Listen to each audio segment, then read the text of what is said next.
Nibyo Jeannette mwiriwe neza marakoze kuduha umwanya hangaha mu mujyi wa Musanze nkuko nubundi yarumaze kubigarukaho ni ikibazo gihangayikishije abaturage baka gace bavuga ko muri 2019 aribwo babariwe amafaranga y'imitungo yabo bagomba guhabwa nyine hangaha hagomba kunyuzwa kaburimbo ariko barategereza baraheba kuva icyo gihe bavuga ko batanze ibyo basabwaga byose birimo ibyangombwa by'ubutaka n'ibindi byose bijyana nabyo kugira ngo ayo mafaranga bayahabwe ariko nyine ntayo babonye ndetse basobanura mu buryo bw'umwihariko ingaruka byabagezeho.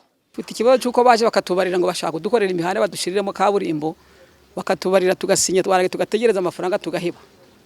Bari bakubariye angahe wowe? Miliyoni 13,700.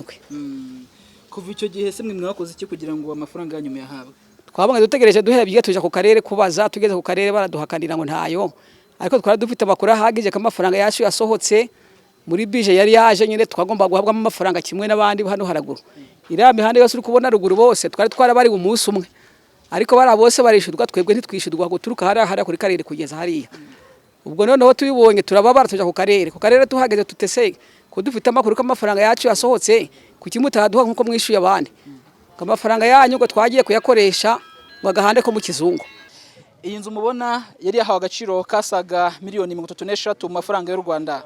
Abaturage bavuga ko kubashize imyaka 3 izo ngurane batarazihabwa hakongera gukorwa igena agaciro rishyashya.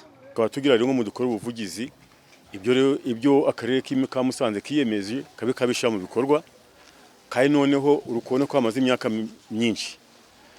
Tukaba twasaba yuko bakongera bagakora expropriation tukurikije igihe tugezemo bitewe nuko ibiciro byiyongeye.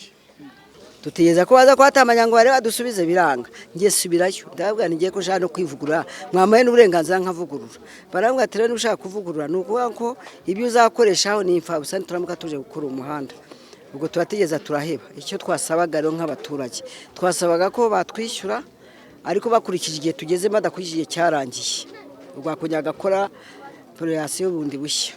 Usibye iki kibazo cy'ingurane abaturiye umuhanda karere Kibuye barifuza ko nawo wakorwa ukajyanishwa n'igihe cyane cyane ko nubundi atari umuhanda muremure n'umuhanda ubona ugenekereje wawuha nka metero zisaga 500. Mbarushima na Pio, Televiziyo Rwanda i Musanze.